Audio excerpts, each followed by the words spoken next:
60대 후의 일이 이것만 준비했어도 인생이 달라졌다. 60대가 되고 나서야 깨닫는 것들이 있습니다. 젊었을 때는 생각도 못했던 일들, 건강, 돈, 관계, 그리고 삶의 의미까지. 하지만 우리가 후회하지 않으려면 지금이라도 준비해야 합니다. 오늘은 60대가 놓치면 후회할 수밖에 없는 필수 노후 준비 체크리스트를 이야기해 보겠습니다. 그리고 5분의 이야기를 통해 우리가 꼭 알아야 할 것들을 함께 배워보겠습니다. 사연 1. 건강을 지키지 못한 김영수 65님의 이야기. 65세 김영수님은 원래 활발한 사람이었습니다. 그는 건설 현장에서 현장 소장으로 일하며 하루 12시간씩 근무했고 업무 특성상 항상 바쁘게 움직였습니다. 가족을 위해 돈을 벌어야 했기에 운동할 시간 따위는 없었습니다.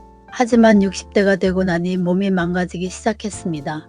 고혈압, 당뇨, 관절염까지. 60대가 되니 몸이 무너졌습니다. 더 슬픈 건 젊었을 때는 건강을 당연하게 생각했다는 겁니다. 젊을 때는 바쁜 일상 속에서 건강이 나빠질 거라는 걸 실감하지 못하지만 막상 나이가 들면 후회가 몰려옵니다. 건강을 잃으면 모든 것을 잃는다는 말이 괜히 있는 게 아닙니다. 하지만 같은 나이의 박상현 65님은 다릅니다. 그는 젊었을 때부터 철저한 건강관리와 재정 계획을 세웠고 지금도 매일 골프를 치고 요가를 하며 건강을 유지하고 있습니다. 그는 건강은 투자입니다. 나이 들면 돈보다 중요한 게 건강이더군요 라고 말합니다. 건강을 위한 필수 체크리스트. 정기 건강검진 꼭 받기. 고혈압, 당뇨, 골밀도 검사 필수. 하루 30분 이상 운동 습관 만들기. 균형 잡힌 식습관 유지. 가공식품 줄이고 단백질 섭취 증가.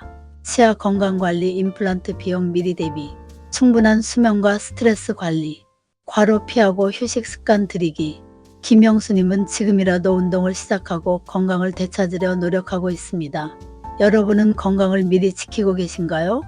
후회하지 않도록 지금부터라도 관리하세요. 사연이 노후 자금을 준비하지 못한 이정숙 62님의 이야기. 이정숙님은 62세에 퇴직을 했습니다. 금융업계에서 30년간 근무하며 안정적인 생활을 해왔고 퇴직하면 여유롭게 살 줄 알았습니다. 하지만 현실은 달랐습니다. 국민연금만으로는 생활비가 부족했고 모아둔 돈도 빠르게 줄어들었습니다. 은퇴 후에는 돈을 쓸 일만 많아지는데 벌 기회는 없었죠. 은퇴 이후에도 최소한의 생활비를 유지할 수 있도록 계획을 세우는 것이 중요합니다. 한편 같은 나이의 강철민 62님은 젊었을 때부터 부동산 투자와 다양한 수익원을 마련해 지금도 월 수천만 원의 수입이 들어옵니다.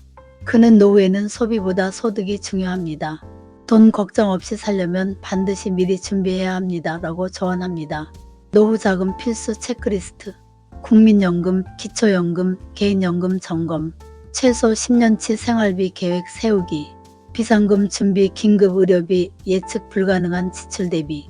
추가 소득원 확보, 부업, 블로그, 유튜브, 재택근무 등. 지출 계획 세우고 절약 습관 들이기. 금융 사기 및 노후 재정 보호 전략 수립. 이정숙님은 결국 작은 가게에서 아르바이트를 하며 생활비를 벌고 있습니다. 여러분은 노후 자금 미리 준비하고 계신가요? 사연 3. 외로움에 힘들어한 박정자 67님의 이야기. 67세 박정자님은 남편을 먼저 떠나보내고 혼자가 되었습니다. 자녀들은 각자 가정을 꾸리고 연락도 뜸해졌죠. 시간이 지나면서 주변과의 관계도 점점 소원해졌고 혼자 밥을 먹는 날이 많아졌습니다.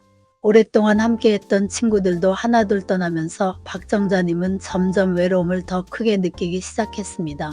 하지만 같은 나이의 윤미선 67님은 다릅니다.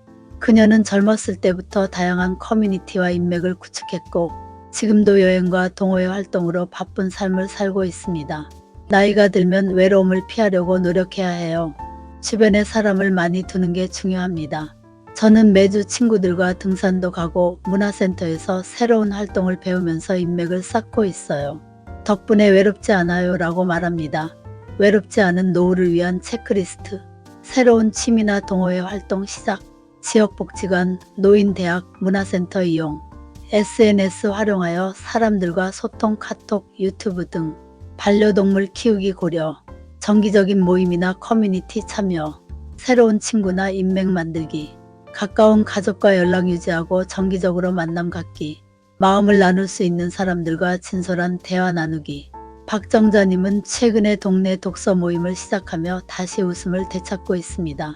책을 통해 다른 사람들과 공감하고 이야기하면서 삶의 활력을 되찾았죠. 여러분도 외롭지 않은 노후를 위해 지금부터 준비하세요. 사연 4. 노후에도 일하며 의미를 찾은 한상민 68님의 이야기. 한상민님은 은퇴 후에도 일을 하며 보람을 찾고 있습니다. 처음에는 단순한 용돈벌이로 시작했지만 점점 자신이 젊었을 때 가졌던 전문성을 활용할 방법을 찾기 시작했습니다. 그는 회계사로 오랫동안 활동했던 경험을 살려 은퇴 후에도 중소기업과 개인 사업자를 위한 세무 컨설팅을 시작했습니다. 그는 나이가 들어도 전문성을 살릴 방법은 많습니다. 예전에는 사무실에서 일했지만 지금은 온라인으로도 충분히 업무를 수행할 수 있어요 라고 말합니다. 한상민님은 컨설팅 외에도 온라인 강의도 개설하여 후배들에게 실무 지식을 공유하고 글을 써서 출판을 준비하며 제2의 인생을 살고 있습니다. 노후에도 활기차게 살기 위한 체크리스트, 지속적인 자기 개발 및 새로운 기술 배우기, 원하는 분야에서 재취업 혹은 창업 고려, 소규모 사업이나 온라인 활동으로 소득 창출, 봉사활동이나 멘토링을 통해 사회와 연결 유지, 새로운 취미나 관심 분야 개발, 자신의 경험을 활용한 강의나 컨설팅 활동 고려. 사연 5. 노후의 삶을 계획한 최정우 70님의 이야기. 최정우님은 70세지만 여전히 활기찬 삶을 살고 있습니다. 젊었을 때부터 노후를 철저히 준비한 덕분입니다. 나는 노후가 제2의 인생이라고 생각했어요. 그래서 은퇴 전에 꼭 하고 싶었던 것들을 정리해 두었죠. 덕분에 지금은 매일이 행복합니다. 최정우님은 다양한 취미 활동을 즐기며 여행도 자주 다니고 있습니다. 그는 새로운 것에 도전하며 배움을 멈추지 않습니다. 젊었을 때 교수로 활동하며 학생들을 가르쳤고 은퇴 후에도 대학에서 강의를 하며 자신의 지식을 공유하고 있습니다. 그는 나이가 들수록 배움과 가르침이 더욱 중요하다고 느낍니다. 지식을 공유하며 새로운 세대와 소통하는 것이 내 삶의 의미를 더해줍니다 라고 말합니다. 풍요로운 노후를 위한 체크리스트, 은퇴 후 목표 설정 및 라이프 스타일 계획, 새로운 취미나 배움 도전 악기, 미술, 외국어 등 정기적으로 여행 및 문화활동 즐기기, 지역사회나 봉사활동 참여로 의미 있는 삶 만들기, 긍정적인 사고 유지하며 정신건강관리, 자신의 경험을 활용한 강의 또는 멘토링 기회 활용. 마무리. 여러분은 어떻게 노후를 준비하고 계신가요? 혹시 지금까지 미뤄왔던 계획이 있지는 않으신가요? 여러분의 이야기를 댓글로 남겨주세요. 그리고 이 영상이 여러분에게 작은 동기부여가 되었다면 좋아요와 구독을 눌러주세요. 더 많은 유익한 정보를 함께 나누며 다음 영상에서 또 만나요.